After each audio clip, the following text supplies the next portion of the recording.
Chapter 14. At that time Herod the Tetrarch heard the reports about Jesus, and he said to his attendants, "This is John the Baptist. He has risen from the dead. That is why miraculous powers are at work in him." Now Herod had arrested John and bound him and put him in prison because of Herodias, his brother Philip's wife. For John had been saying to him, "It is not lawful for you to have her." Herod wanted to kill John, but he was afraid of the people because they considered John a prophet. On Herod's birthday, the daughter of Herodias danced for the guests and pleased Herod so much that he promised with an oath to give her whatever she asked. Prompted by her mother, she said, "Give me here on a platter the head of John the Baptist." The king was distressed, but because of his oaths and his dinner guests, he ordered that her request be granted and had John beheaded in the prison. His head was brought in on a platter and given to the girl, who carried it to her mother. John's disciples came and took his body and buried it. Then they went and told Jesus. When Jesus heard what had happened, he withdrew by boat privately to a solitary place. Hearing of this, the crowds followed him on foot from the towns. When Jesus landed and saw a large crowd, he had compassion on them and healed their sick.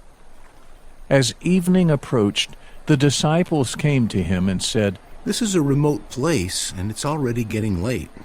Send the crowds away so they can go to the villages and buy themselves some food." Jesus replied, "They do not need to go away. You give them something to eat." "We have here only 5 loaves of bread and 2 fish. They answered. "Bring them here to me," he said.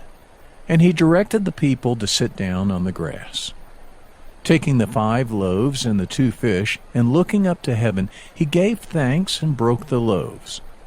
Then he gave them to the disciples, and the disciples gave them to the people. They all ate and were satisfied, and the disciples picked up 12 basketfuls of broken pieces that were left over. The number of those who ate was about 5,000 men, besides women and children. Immediately Jesus made the disciples get into the boat and go on ahead of him to the other side, while he dismissed the crowd. After he had dismissed them, he went up on a mountainside by himself to pray. Later that night he was there alone, and the boat was already a considerable distance from land, buffeted by the waves because the wind was against it. Shortly before dawn, Jesus went out to them, walking on the lake. When the disciples saw him walking on the lake, they were terrified. "It's a ghost!" they said, and cried out in fear. But Jesus immediately said to them, "Take courage. It is I. Don't be afraid."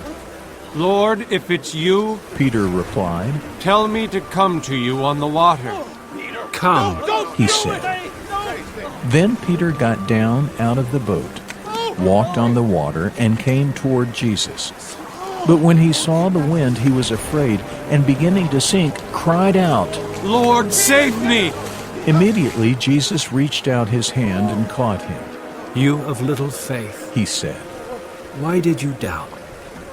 And when they climbed into the boat, the wind died down. Then those who were in the boat worshipped him, saying, "Truly, you are the Son of God."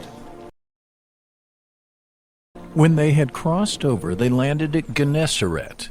And when the men of that place recognized Jesus, they sent word to all the surrounding country. People brought all their sick to him and begged him to let the sick just touch the edge of his cloak. And all who touched it were healed.